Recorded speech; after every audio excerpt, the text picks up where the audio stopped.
আমি যদি হাদির সন্তান হইতাম কি কইতাম জানেন? কইতাম, আব্বা আপনি এই দেশের মানুষের ইনসাফ প্রতিষ্ঠার লাইগা জুলাই যোদ্ধাদের রক্তের লগে যেন বেইমানি না হয়, তাকে ইনসাফ প্রতিষ্ঠা করার লাইগা বুলেটের সামনে নিজের জীবনটারে দিয়া দিলেন। আব্বা এই দেশের মানুষের কথা চিন্তা কইরা রাজপথে নিজের মাথার ঘাম পায়ে ফেইলা সারাদিন চিৎকার কইরা বেড়াইতেন। আব্বা আপনি একটাবার চিন্তা করছেন আপনি আমার ইনসাফের কি করলেন?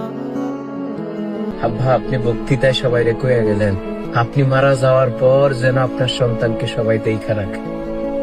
আব্বা পৃথিবীর সকল মানুষ যদি আমার গালের এক পাশে চুমা দেয় আর অন্য পাশে যদি আব্বা আপনি চুমা দেন, সেটা দীর্ঘ 20 বছর পরে হোক, দীর্ঘ 50 বছর পরে হোক, আব্বা আপনি যদি গালের এই পাশে চুমা দেন, ওই সারা পৃথিবীর সকল মানুষের চুমার চেয়ে আপনার চুমাটা খুব গুরুত্বপূর্ণ, আপনার খুব আদরে রাখবো।